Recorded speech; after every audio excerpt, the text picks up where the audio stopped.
Hi, I'm Rob from GOB Retail, and I'm here with the horse with no face, and we're talking about this week in comics. He has no face, but he does have fists. Yeah, So we're talking comics, which we're doing with my friend here, who is great and would never hit me because this is recorded.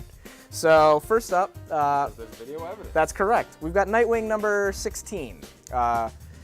I have not jumped back into the Nightwing series for about 10 issues now, but we took a read through this one, and we were both pleasantly surprised, actually. Yeah, this is really one of those issues where we're just like, this isn't going to be good, but I'll read it. And then you're like, never mind. It's actually pretty great. Once again, DC has proven that, unlike Marvel, they can write good things. That's correct. We actually don't have any Marvel on the slate this week, unfortunately.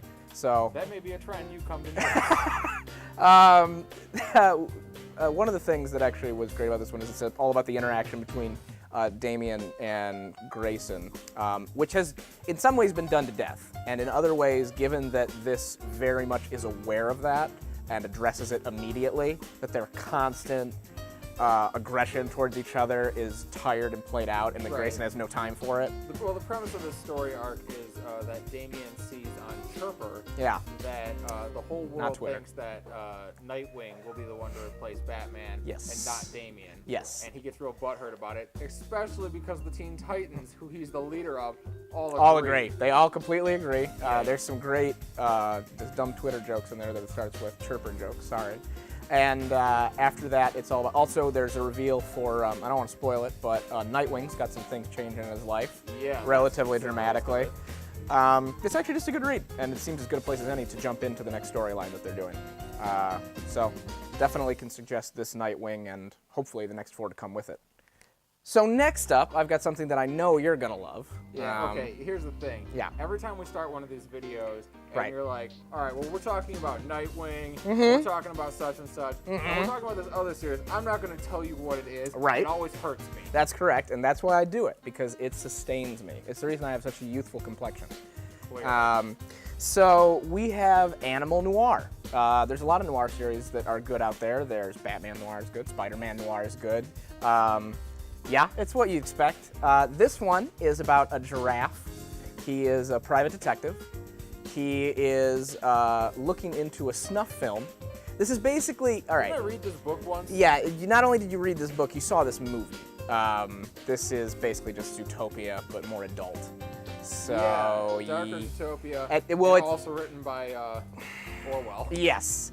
There was actually a comparison online to it between Animal Farm and Big Trouble in Little China, of which I mean, there's animals in it. I don't think it has any commentary on the communism. That's quite a crossover. I agree.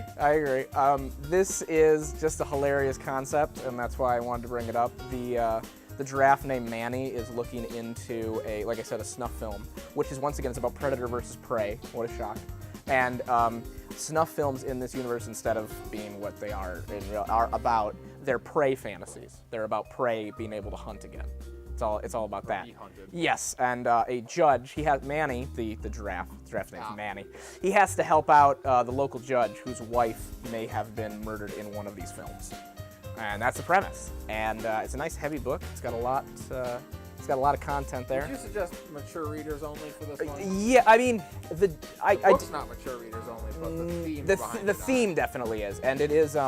There are actually scenes of violence in it. Like, you do see people that have been kind of slashed up. Well, not people. Sorry, animals. Oh, that makes it okay. That makes it fine, right? Anyway, this is the one I put on. I put it on this week's list as my sort of. This is hilarious. Everyone should look at it and see what happens at the end. Whether or not that's great or a train wreck is up to you. So. I vote train wreck. Yeah, we can only hope. All right. So next up. Look at this. It's something else by Paul Dini. Do we have a theme? Were we born in the 90s? Yeah. Or did we grow up in the 90s? Whoops. Listen, here's the thing. Yeah. Paul Dini is a genius among men. Everything he touched turned to gold. Never made a mistake in his life. Absolutely not. Never any bad series. Never wrote anything that anybody has to argue against. This is a great piece of his work. Yes. However, the art in it is also fantastic. There are a couple different artists on it because it's a collection of stories about Zatanna written by Paul Dini. It is an ongoing story about her. There's a demon in the city, and it's working horrible evil magics, and she has to deal with it. It has a lot of fun characters. Zatanna herself, I've always enjoyed as a character in general, although I've never, until this, never really read a series of hers exclusively. It's always been her in the Justice League. You're tied with other people. She fits in. She really shines in this one. They did a good job. So way to go, Paul. Yeah. All right. Great. Please also return my calls. By the way, we are presidents of the Paul Dini fan. Yeah, absolutely. Just a little biased. It's a little biased. It's yeah. Don't look that up. You'll be mad. Yeah. All right, next. Man, we could find a book that was written by Paul Dini and animated by Bruce Timm. Man, if only. You know, it's funny. If only there was like 15 years of animation. Like if only there was something we could look at. You know, it's funny you mentioned that. I don't know about you, but something that Paul Dini did write and that Bruce Timm did help animate was Justice League Unlimited. That was completely, a great series. Yeah, it was a great series. Has nothing to do with what I'm talking about now. Oh wait. Or does it? It does. What a segue. Wow, what a movement. This is, they call me, all right. So, that one out, did you? No, I didn't. I mean, most of this is off the cuff anyway. I don't even know where we are right now. So, I've got Justice League Unlimited statues here. We have the Huntress, who was a great character from Justice League Unlimited. Another one who I'd never really read the individual series of. I had read her interactions with Batman. And obviously, in the Justice League, she really shone. Galatea is weird because she's... Yeah.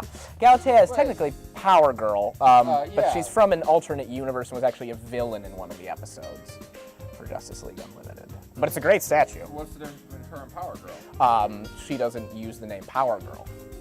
Oh. All right, so... they didn't actually have Power Girl in it. Of course, Power Girl's a Kryptonian from an alternate universe, so in this case, she's due to like a cloning experiment, and you know. Well, so not everything Paul Dini did was great. I didn't say that. It's a good episode, actually. No, it's a great episode. There's a great fight scene in it. Look it up. I don't remember the name, but Huntress, of course, we don't have the Question here. I loved the relationship between the Question and the Huntress in that show. All the relationships in that show were fantastic and very on the nose. But both these statues, I think, are really great sculpts and decent paint jobs. Especially that Huntress one. Yeah. That Huntress one really stands out. Yeah, I really like that. Yeah, this one's a little more simple, but still not bad. So if you like Bruce Timm's art style and you want to have it in 3D, these are definitely worth giving a look. If you don't like Bruce Timm's art style, what's wrong? Yeah, don't talk to him.